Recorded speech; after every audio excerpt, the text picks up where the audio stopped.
So she waited until he started walking away from her. And then she started to grab her child, grab her food and water, and walk after her husband. And she keeps saying, Ya Ibrahim, liman tatrukana? Oh Ibrahim, who's going to take care of us? But Ibrahim alayhi salatu wasalam would not turn to her. Would not even bother turning to her. And then she keep repeating the same thing. She keep raising her voice. She keep yelling after Ibrahim until she concludes something and she realized. And she said, Allahu amaraka bihada? Did Allah order you to leave us here? In the middle of nowhere? Did Allah ask you to leave your wife and your firstborn son in the middle of the desert? And then Ibrahim alayhi salatu wasalam, he turned and he nodded. He said yes. قالت فاذهب فإن الله لن يضيع. She said, then proceed. Allah will not waste us. Allah, she didn't say you crazy. Well, she didn't say that to him. She didn't say, what's wrong with you? Who's going to take care of us? We have no city. There's no sewer system. There's no telephones. There's no Facebook. There's no internet. What do you think you're going to leave? No. She said, Allah amaraka bihada? Did Allah order you to do this? He said yes. She said, God. And when he did that, when she did that, look, Allah subhanahu wa ta'ala did not waste her effort. Did not waste her effort. As a matter of fact, every time that we go to Mecca, we commemorate her effort. We relive her struggle. We go and we run from Safa to Marwa 7 times back and forth, and we stop on the top of the mountain of Safa and we look towards the Kaaba and we look around and we make dua. Why? Because she did that. Hajar did that. And then had to run back to Mina. Did the same thing. She did that. So every time that we go there, whether you go for Umrah, whether you go for Hajj, millions of people through the year, we commemorate that. We remember her struggle because Allah appreciated her struggle and He made ever living memory in the minds and the hearts of every believer. All the Anbiya who came after Ibrahim alayhi salatu wasalam, Salih, Hud, Dawood, Sulaiman, Shu'aib, Musa, every one of them did the same thing that Hajar did because of what she did. And then we go and we drink from the Zamzam, again, part of her struggle. And the Nabi sallallahu alayhi wa sallam in Hadith Hasan, قال ماء الزمزم لما شرب له. He said, ماء الزمزم is for what you drink for. See? And this is the role that Muslim women need to take. A role in da'wah. A role of being there when Islam needs her. And subhanallah, you go down and you read the story of Musa alayhi salatu wasalam and his mother. Allah subhanahu wa ta'ala, He did not reveal or He did not inspire Musa's father, but Allah subhanahu wa ta'ala inspired Musa's mother. وَأَوْحَيْنَا إِلَىٰ أُمِّ مُوسَىٰ أَنْ أَرْضِعِهِ. And usually men are the one who can protect and take care of their sons. And I guarantee you, if anybody touches my son, he or she is dead. But Allah knew that a woman can be better than the father. So Allah did not talk to the father, but Allah spoke to the mother. And He said, فَإِنْ خِفْتِ عَلَيْهِ. If you fear, if your heart would not be strong enough to maintain and mind it, then فَغَلْبِهِ إِلَيْهِ. And we promise that we will bring him back to you. We will bring him back to you. And it was her and Asiyah bint Muzahim radiyallahu anhuma, they were those two who raised that young man, Musa alayhi salatu wasalam. And in the stories of the Quran, Surah Al-Qasas, Surah Taha, you go and you read the seerah of Musa alayhi salatu wasalam and the story of Bani Israel, it all revolved around what Asiyah bint Muzahim did and what Musa's mother did, radiyallahu anha, to show the effort and the place that women play in da'wah. See, a lot of guys, they think, mashallah, tabarakallah, that they can marry these beautiful young ladies, mashallah, 1 wife, 2 wives, 3 wives, 4 wives, if you're Shia, you may go up to 9 wives, it's not a problem, you know.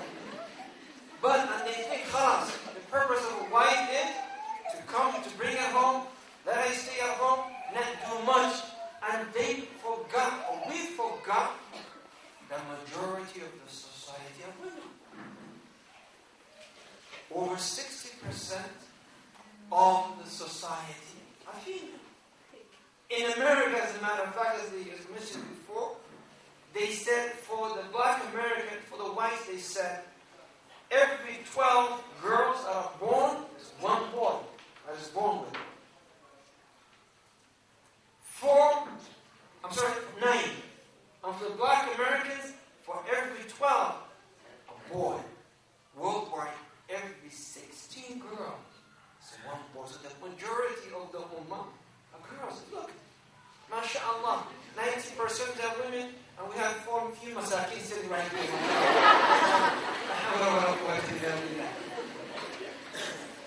That's the majority.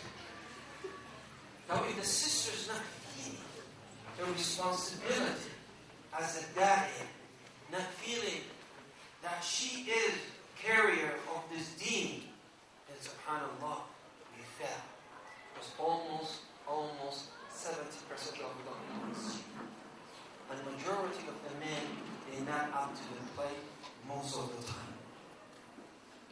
When you again continue reading the seerah of the Quran, you will also find women, they were there, but they were there with dignity, with self-respect.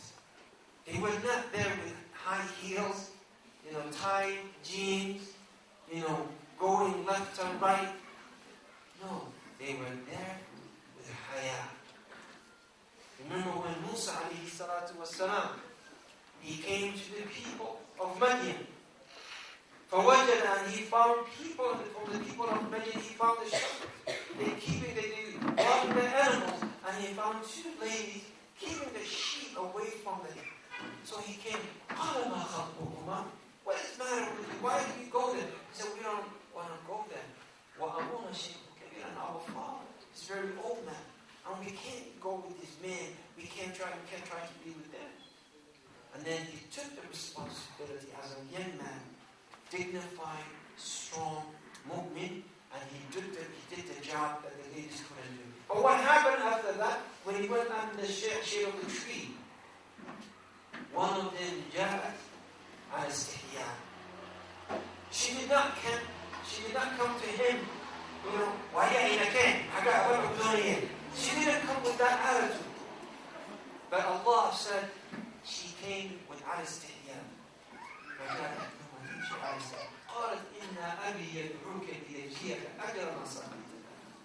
She said, my father is calling you so he can reward you for what you did for us. But stamshi al-istihya, with haya. In North America, I'm sure in Nairobi and Kenya it's not the same. In North America, women, they want you to have eye contact. And they're looking at you. And then you're trying to avoid that. When they say, don't disrespect me, look at me when I'm talking to you. And then you're like, I'm not disrespecting you, but I just don't want to look at you. And then she flips. These Muslims, they have no respect for women. No, we do have respect for women, but we were told in the Quran that our women have haya. They have haya. So even when you're doing that, when you're giving that, you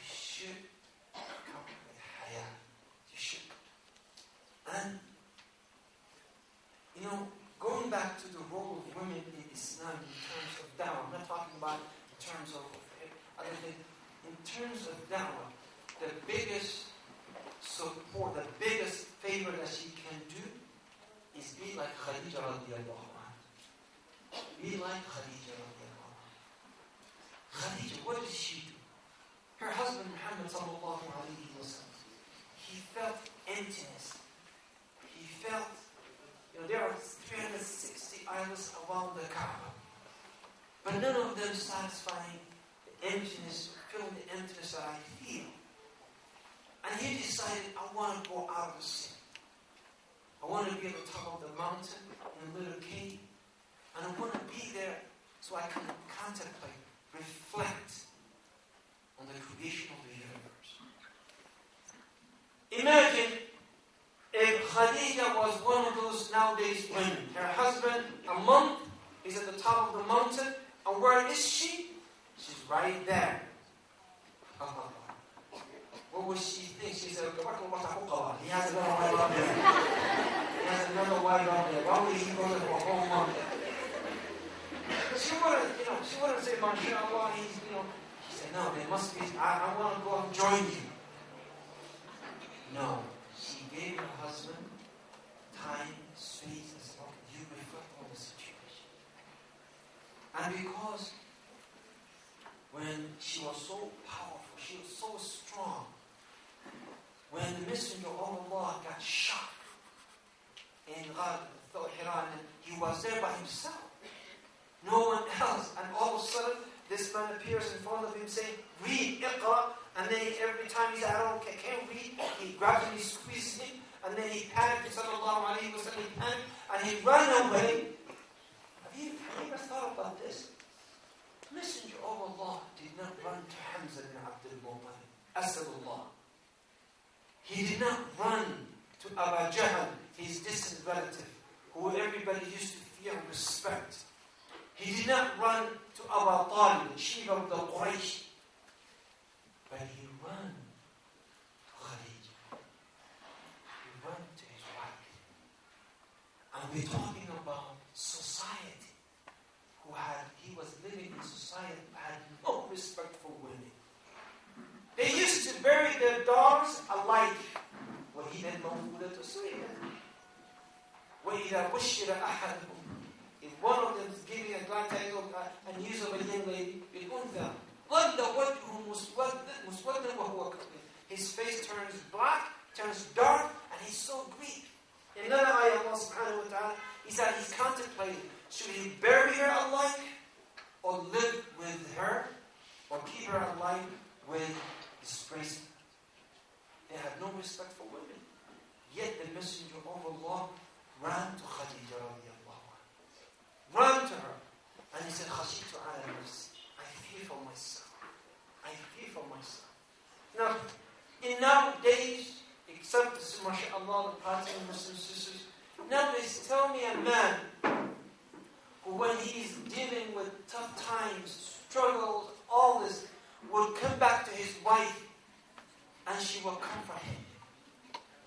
Do you think if your husband comes back home and he says, SubhanAllah, today, I've been giving da'wah and mashallah, I've been giving da'wah all year month and long, and I really don't have anything for the family. What would the women nowadays say? They wouldn't say, Inna Allah Razzaq. Just keep doing da'wah. They will say, I want a divorce. My father used to be quiet and better than you. But Khadija radiallahu anha, she said, she comforted him. She said, no, Allah, then yuhziyaka Allah, abada, Allah will never disgrace you. Innaka latasilu. And then she mentioned the things that he used to. And that is what we need as men who are in the field of da'wah, to have that pillar.